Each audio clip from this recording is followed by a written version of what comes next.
주로 여러분의 삶에 대한 주제로 설교를 했는데 지난주하고 이번 주는 제가 잘 하지 않는 교리적인 설교를 좀 하고 있는데요. 한 번은 필요할 것 같아서 지난주에 죄에 대해서 죄가 뭐냐, 여러분이 굉장히 죄책감을 갖고 사는 분들이 많아서 다시 한번 좀 그거를 본문을 가지고 묵상을 했고, 오늘은 이 구원이란 무엇인가. 우리 여러분 기독교인들은 구원이라는 말을 수도 없이 들었을 거예요. 근데 구원이 뭐죠? 이렇게 물어보면 참 답하기 어렵습니다. 그 정도로 중요하면서도 명쾌하지 않은 이런 주제이기도 하죠. 그래서 한 번은 좀 정리를 해야 되지 않을까, 여러분의 신앙을 위해서 그런 생각을 해서 오늘 좀 딱딱하겠지만 이런 주제를 말씀을 하려고 하는데요.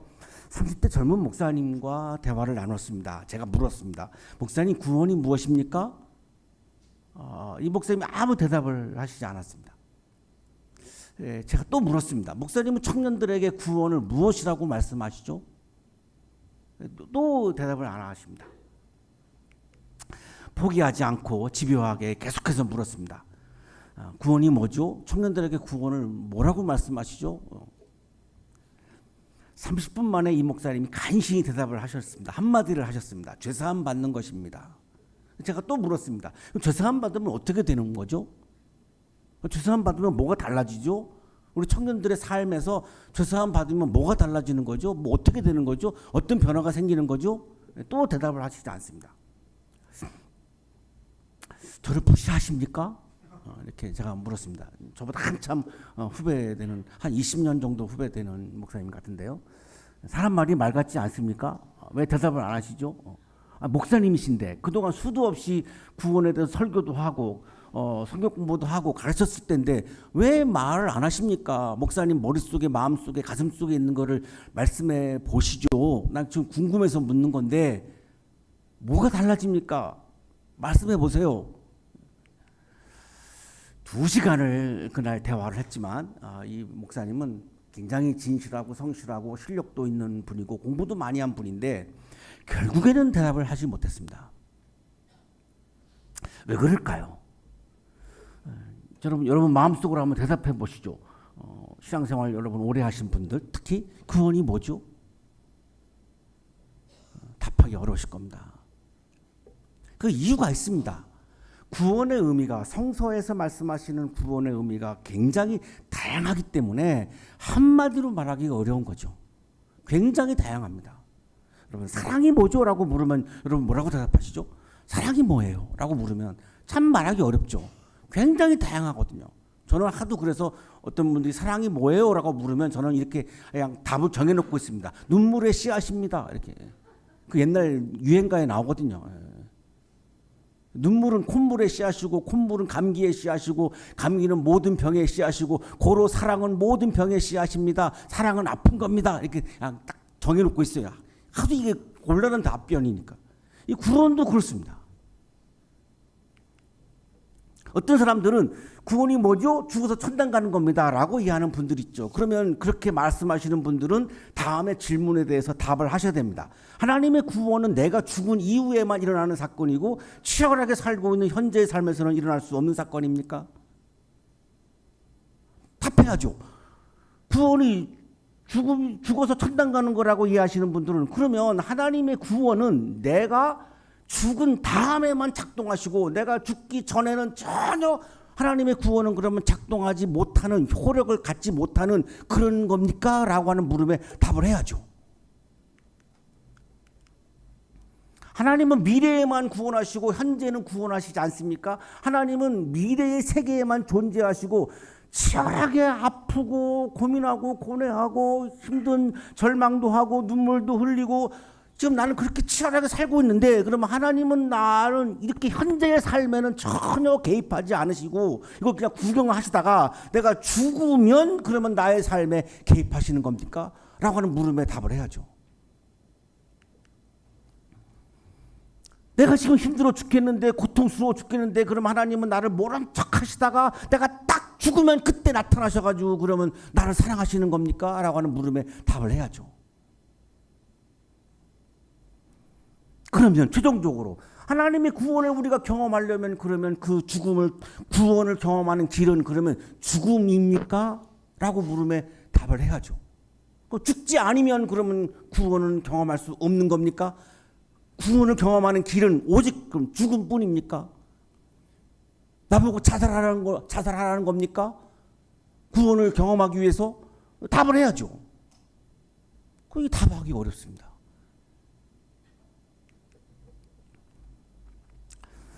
마커스 보그라고 하는 신학 주석가가 그래서 이렇게 성서에 나와 있는 구원의 의미들을 아주 잘 정리를 해서 우리들에게 알려주고 있어서 이분의 도움을 좀 받겠습니다. 첫째, 구약 순서는 이제 토라, 예언서, 성문서 이렇게 세 가지 파트로 나뉩니다. 이걸 아주 잘 정리해서 말씀해 주시는데, 토라, 율법이죠. 오경 중에서 출애굽기를 보시면 정치적, 경제적, 종교적 속박으로부터 해방을 구원이라고 말씀합니다. 바로 그날 주님께서 이스라엘을 이집트 사람들의 손하기 위해서 구원하셨고, 죽은 다음에 경험이 아니잖아요. 430년 동안 노예로 살다가 해방되었을 때 이 정치적 해방을 구원하셨고, 구원이라고 말씀하잖아요. 출애굽기 14장 30절에서. 예언서로 가죠. 이사야서에 보면은 이제 유대인들이 이제 바벨론 포로가 돼가지고 끌려가가지고 70년 동안 바벨론에 가서 노예로 삽니다.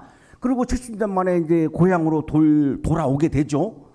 자, 이 귀양살이하다가 고향으로 돌아오는 것을 구원이라고 말씀합니다. 이사야 45장 17절. 그러나 이스라엘은 주님 안에서 안전할 것입니다. 이스라엘의 구원은 영원할 것입니다. 이때 말씀하신 거거든요. 성문서로 가보면 시편 6절 4절은 굉장히 위험으로부터 내가 구출되는 거. 여러분 그 시편 23편을 잘 기억나시죠? 양 한 마리가 어디서 이렇게 막 길을 잃었는데 구출받잖아요. 이걸 구원이라고 말씀하거든요. 복음서로 가보시죠. 여러분 너무나 잘 알잖아요. 바디메오. 이 바디메오가 눈을 멀었는데 눈을 뜨거든요. 이때 예수님이 이렇게 말씀하시죠. 내 믿음이 너를 구원하였다. 눈 멀었던 사람이 눈 뜨는 거를 구원이라고 예수님도 말씀하시죠. 이 죽음하고 무슨 관계가 있습니까? 여러분 또 잘 아시는 나사로라고 하는 사람이 죽었다 살아나죠. 이 죽었다 살아나는 죽음으로부터 생명으로의 변환을 구원이라고 말씀합니다. 요한복음 11장 44절에서 12년 동안 하회란 여인 잘 아시죠? 마가복음 5장에 나오는 네 믿음이 너를 구원하였다. 그래서 하혈이 멈춥니다.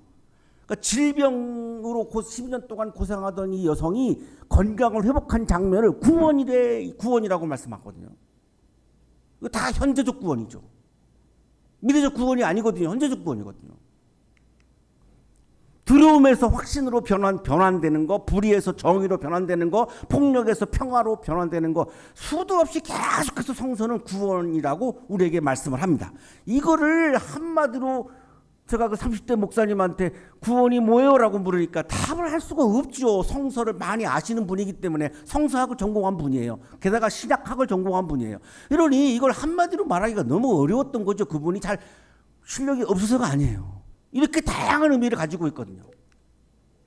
노예가 자유인이 되는 거, 태양이 고향으로 변하는 거, 위험이 안전으로 변화하는 거, 눈먼이 눈뜸으로 변화하는 거, 죽음이 생명으로 변화하는 거, 약함이 건강으로 변화하는 거, 두려움이 확신으로 변화하는 거, 불의가 정의로 변화하는 거, 폭력이 평화로 변화하는 거를 성서는 우리들에게 구원이라고 증언을 하고 말씀을 해주죠. 자, 이거를 너무 이게 나열하다가 보니까 마커스 보고가 자기 나름대로 이걸 한마디로 딱 요약을 해줬어요. 구원은 죄와 용서, 천국과 지옥보다 훨씬 많은 것을 담고 있다. 구원은 우리 한 사람의 삶에서 일어나는 변환과 그리고 사회 속에서 살아가는 삶에서 일어나는 변환을 모두 아우른다. 내 개인의 존재가 변화하는 거, 새로운 존재로 변화하는 거, 이 세상이 아름다운 세상으로 변화하는 거, 이거 모든 걸 다 포함해서 하나님은 그거를 구원이라고 우리들에게 말씀하고 있다라고 이렇게 한 문장으로 정리를 해주고 있습니다. 자, 오늘의 성서 본문은 구원의 의미에 대한 말씀인데 좀 길고 복잡해서 시간이 워낙 없기 때문에 세 절만 딱 이렇게 좀 선택을 했습니다. 1장 4절에 보면 구원은 하나님의 선택에 의해서 시작하는 하나님의 사건이다 이렇게 말씀합니다. 하나님의 선택해서 하나님이 시작하시는 하나님의 사건입니다. 주도권이 하나님에게 있고 나에게 있지 않습니다. 구원은 내가 주도할 수가 없어요. 전적으로 하나님이 주도합니다. 그래서 우리가 함부로 저 사람은 구원 받는다 못 받는다라고 말하기가 어려운 겁니다. 이 하나님의 주도권을 갖고 있는 하나님의 사건이기 때문에 그걸 우리가 어떻게 그걸 단정 지을 수 있어요? 말하기 어렵습니다. 또 말해도 안 됩니다. 이건 하나님의 영역입니다. 구원이라고 하는 건 하나님의 영역이기 때문에 내가 저 미운 사람이 한 사람인데 저 사람은 구원 못 받을 거야 라고 생각하시지만 몰라요. 알 수가 없어요. 하나님이 창조 전에 우리를 선택하셨다 이렇게 말씀하죠. 하나님은 세상 창조 전에 그리스도 안에서 우리를 택하시고 하나님이 주도권을 가지고 나를 선택하셨어요. 그래서 어떻게 했어요? 사랑해 주셨어요. 하나님이 나를 사랑해 주시기 때문에 구원의 사건이 시작돼요. 하나님이 나를 사랑하시지 아니하면 구원 사건이 시작될 수가 없어요. 그렇게 해서 어떻게 하시죠? 하나님 앞에서 거룩하고 흠이 없는 사람이 되게 하셔요. 하나님이 나를 선택하시고 사랑하셔서 나를 거룩하고 흠이 없는 사람이 되게 하셔요. 이거를 한마디로 말하면 하나님의 형상의 회복입니다. 하나님이 나를 지으실 때 하나님의 형상대로 지으셨고 하나님을 닮았기 때문에 거룩한 모습을 보면서 하나님이 좋다고 좋다고 막 감탄하셨어요. 그게 최초로 내가 지음받은 모습이죠. 하나님으로부터 지음받은 모습이에요. 근데 살면서 이 하나님 형상이 막 훼손되었어요. 히브리인들이 노예가 되었죠. 하나님 형상이 아니잖아요. 바벨로니아의 포로로 끌려갔죠. 하나님 형상이 아니잖아요. 12년 동안 하혈한 여성 하나님 형상이 아니잖아요. 눈이 먼 바디메오 하나님 형상이 아니잖아요. 죽었던 나사로 하나님 형상이 아니거든요. 이 하나님의 형상이 훼손된 상황에서 하나님이 개입하셔서 그걸 다시 하나님의 형상으로 되돌려 놓는 거죠. 회복시키는 거죠. 사람다운 사람으로, 아름다운 사람으로, 멋진 사람으로, 거룩한 사람으로, 흠이 없는 사람으로 다시 원래의 모습대로 회복시키는 거죠. 지금 이걸 말씀하는 거예요. 4절이. 이게 구원이라고 말씀하면서 강조점은 그거는 하나님이 선택하고 하나님이 시작하고 하나님이 주도하는 거지 내가 거기에 끼어들 수가 없다는 거죠. 하나님의 자유로운 선택, 하나님의 자유로운 결정, 하나님의 자유로운 사랑, 하나님의 자유로운 은혜를 통해서 내가 구원되어진다는 거예요.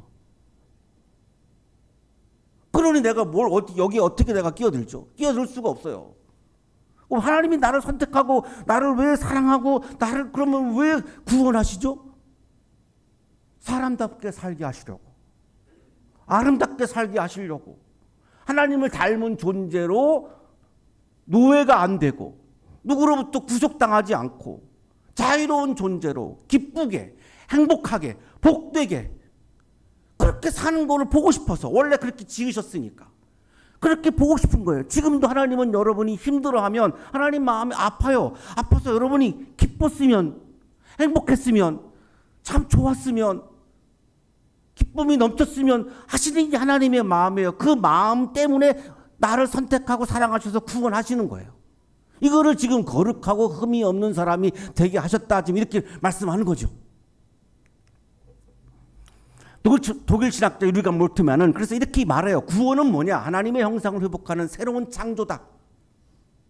하나님의 형상이 내가 훼손됐잖아요. 그러니까 어떻게 해요? 다시 창조해야 돼요. 하나님은 나를 다시 창조해야 돼요. 어떻게? 본래 창조했던 모습으로 하나님의 형상으로 다시 또 창조하는 거죠. 이게 오늘의 창조예요. 이 오늘의 창조를 다른 말로 하면 구원 사건이에요. 하나님의 창조는 제가 태어날 때 1961년 9월 27일 날 하나님이 나를 창조하셨는데 그 창조가 끝난 게 아니에요. 제가 살면서 계속해서 제 하나님 형상이 막 훼손됩니다. 폭력에 의해서 훼손되기도 하고 미움에 의해서 훼손되기도 하고 혐오와 배제에 의해서 훼손되기도 하고 무시당하면서 훼손당하기도 하고 그러니까 하나님은 나를 끊임없이 오늘 이 시간에 나를 또 막 창조하십니다. 여러분도 살면서 그런 거 많이 경험하잖아요. 저도 경험하죠. 이렇게 막 설교하다 보면 저를 무시하는 눈빛으로 저를 보는 분들이 딱 3분 계십니다. 3분. 그러면 막 힘들죠. 내가 왜 무시당해야 되지? 내가 이 한 편의 설교를 준비하려고 내가 얼마나 고생하고 고민하고 고뇌하고 했는데 내가 이 시간에 왜 이렇게 저 사람한테 내가 무시당해야지? 막 힘들잖아요. 하나님의 형상이 훼손당하는 거죠. 내가 하나님의 형상인데 거룩한 사람인데 내가 왜 내가 무시당해야 돼? 여러분이 살면서 무시당할 때 얼마나 힘들어요. 하나님의 형상이 훼손당하는 거잖아요. 그때 하나님은 딱 개입하셔가지고 나를 다시 또 하나님의 형상으로 다시 창조한다는 이 말을 우리에게 몰두 많이 하는 거예요. 하나님의 형상으로 지음받은 인간과 모든 피조물의 전도, 왜곡, 손상된 관계성을 회복하고 온전한 상태로의 변화와 변용을 통한 하나님 나라의 완성을 의미한다. 천재예요. 이 구원을 이렇게 딱 한 문장으로 이렇게 딱 요약한다는 거 이건 정말 천재예요. 얼마 전에 돌아가셨어요.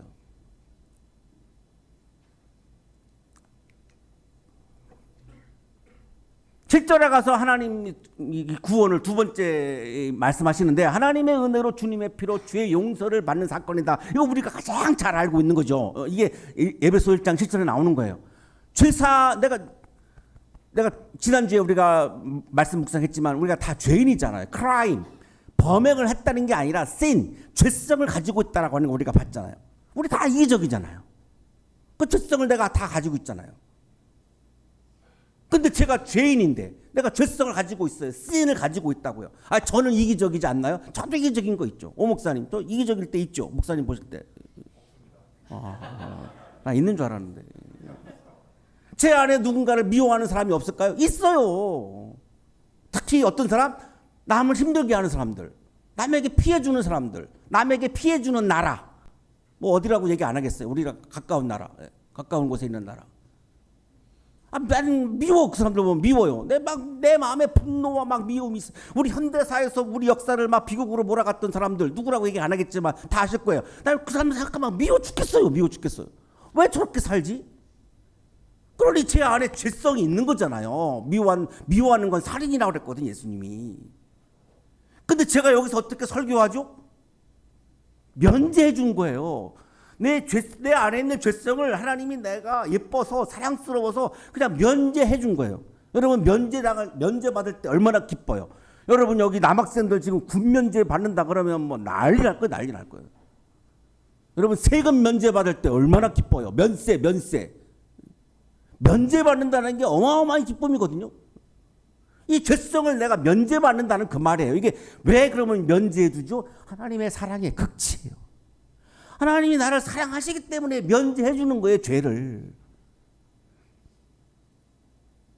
이게 구원이라고 말씀하는 거죠. 그러나 영국의 종교개혁가 존 웨슬리는 죄사함은 구원의 시작이지 구원의 완성이 아니라고 강조합니다. 죄사함 받는 거를 신학적으로 칭의라고 그래요. 칭의. 이거 칭의, 내가 죄인인데 죄사함을 받았잖아요. 면제 받았잖아요. 이게 끝이 아니라는 거예요. 이게 구원의 전부가 아니라는 거예요. 이건 구원의 시작이고, 그럼 그 다음에 내가 면제 받았으니까 어떻게 해야 돼요? 하나님이 나를 사랑해서 면제 줬으니까 나도 하나님 사랑하고 이웃을 사랑해야죠. 그게 사람이지.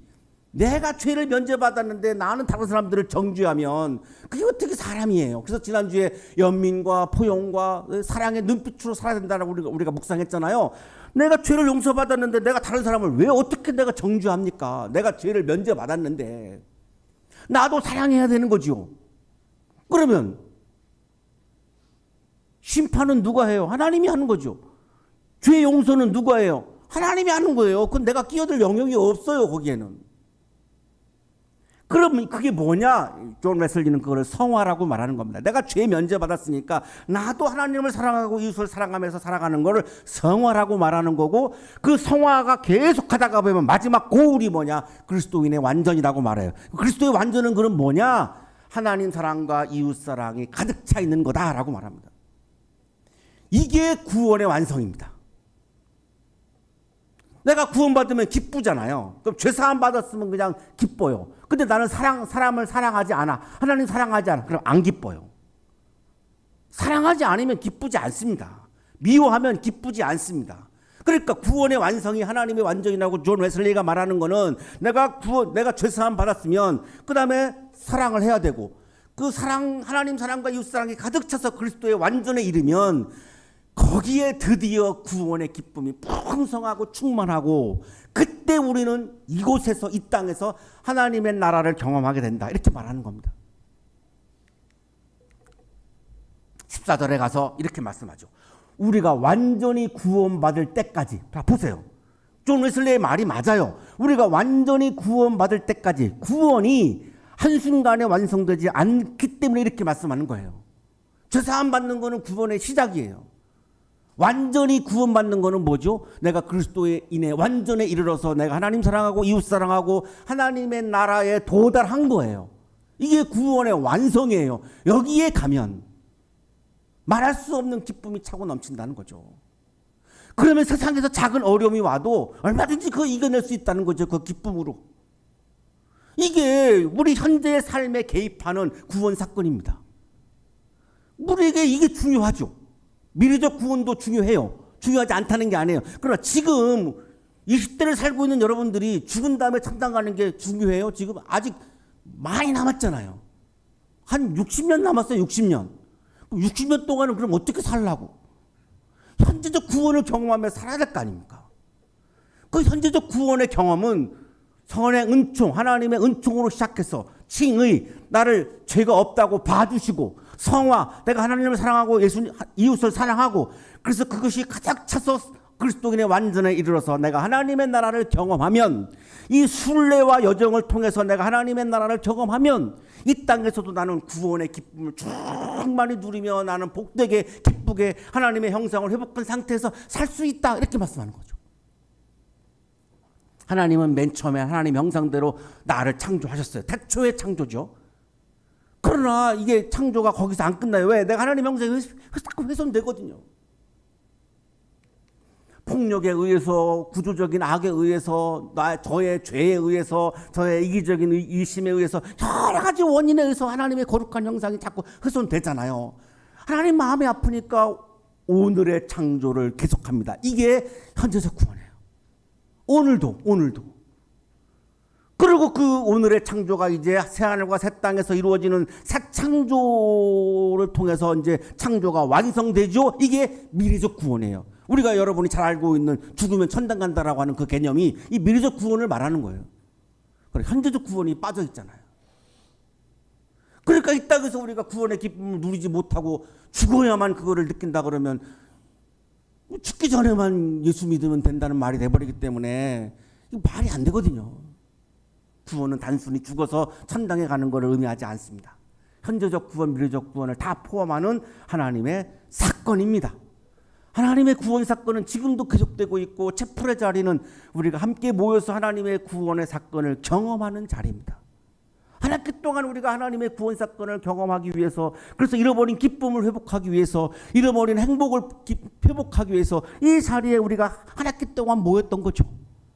성가대는 그래서 찬양을 하고 여러분 소그룹으로 다시 나눠가지고 또 말씀 묵상하고 교제하고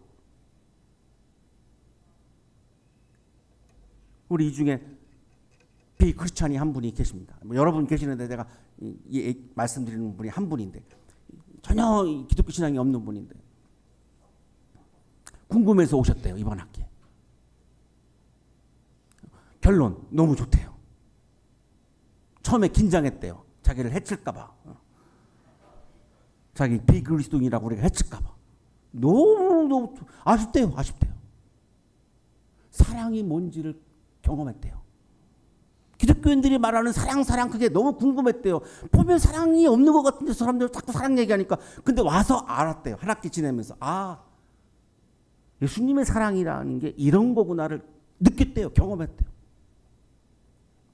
이게 뭐죠? 구원의 기쁨이에요. 그거를 위해서 우리가 한 학기 동안 이 자리에 모였던 거죠. 사랑하는 한양인 여러분, 구원은 하나님의 선택과 선행적인 은총으로 시작되어서 믿음으로 내가 죄 용서를 받고 죄로부터 내가 해방되어서 의롭다고 인정을 받아서 이제 죄책감으로부터 해방해서 나를 억누르고 짓누르던 죄책감으로부터 다 해방해서 칭의가 믿음으로 이루어지고 성화가 사랑으로 이루어져서 이제 하나님의 형상을 회복하는 그리스도인의 완전을 향해서 우리는 지금도 함께 손붙잡고 말씀을 통해서 함께 이렇게 가고 있는 거고 이게 다음 주에 끝납니다. 전에 학생들은 다음 주에 끝납니다 그러면 아쉬워가지고 막 이렇게 했는데 전혀 반응도 없으십니다. 좋으신가요? 다음 주에 종강에서? 저는 방학을 어떻게 보내야 될지 모르겠어요. 큰일 났어요. 이 감동이 저는 방학 동안에 없거든요. 그러나 내년 3월 달에 다시 또 시작합니다. 방학 잘 보내시고 내년 3월에 다시 오셔서 구원의 기쁨을 우리가 함께 경험하는 이 자리에 함께 우리가 동참해서 여러분이 잃어버렸던 기쁨을 회복하는 그런 또 체프를 하게 될 텐데요. 오늘의 창조를 통해서 하나님의 형상을 회복하시고 새로운 창조를 위해서 하나님의 나라를 경험하는 구원의 기쁨이 여러분의 삶 가운데 충만하셔서 세상에서 오는 아픔과 절망들을 이 구원의 기쁨으로 이겨내는 멋진 아름다운 한양인으로 살아가시기를 간절히 축원합니다. 거룩하신 주님, 우리의 죄를 용서해 주셔서 죄책감으로부터 해방시켜 주시고 하나님의 형상을 회복시켜 주셔서 아름다운 사람으로 거룩한 사람으로 오늘도 살게 해주시니 감사합니다. 일상에서 개입하셔서 나를 오늘도 새롭게 창조해 주시는 주님의 구원의 은혜에 늘 감사하며 기뻐하며 오늘도 승리하며 살게 해 주옵소서. 예수 그리스도 이름으로 기도하옵나이다.